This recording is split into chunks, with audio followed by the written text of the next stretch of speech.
Hasil pertandingan Liga 1 BRI 2022, Sabtu, tanggal 23 Juli tahun 2022. PSIS Semarang versus Rans Nusantara, pertandingan ini berkesudahan 1-1. Sementara pertandingan Madura United versus Barito Putra dimenangkan Madura United dengan skor 8-0. Sebelum kita lanjut ke video selanjutnya, mohon subscribe, like, komen dan tekan tombol notifikasinya agar tidak ketinggalan dengan berita terbaru dan terupdate. Terima kasih sudah subscribe channel ini. Mari kita lanjut. Berikut ulasan pertandingan PSS Sleman versus PSM Makassar.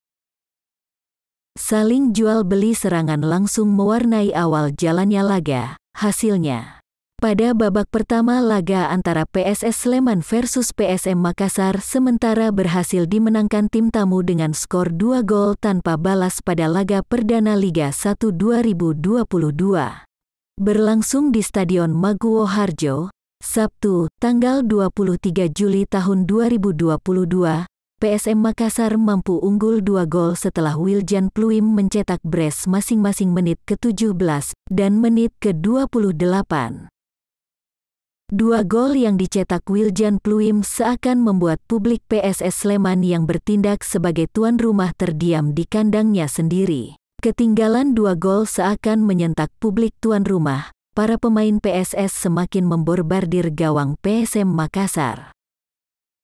Sehingga peluit berbunyi, menandakan PSM Makassar akhirnya mampu unggul 2 gol tanpa balas atas PSS Sleman pada babak pertama. Memasuki babak kedua, PSS Sleman langsung menguasai jalannya pertandingan. Namun PSS Sleman tidak bisa menembus pertahanan tangguh dari PSM Makassar. Pertandingan semakin seru, sesekali PSM Makassar mengancam gawang PSS Sleman.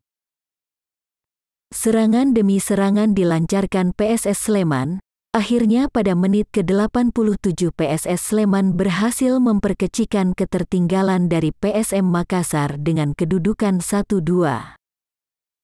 Memasuki babak akhir pertandingan, PSS Sleman harus menelan pil pahit atas kegagalan melawan PSM Makassar. PSS Sleman harus mengakui keunggulan PSM Makassar dengan skor 1-2.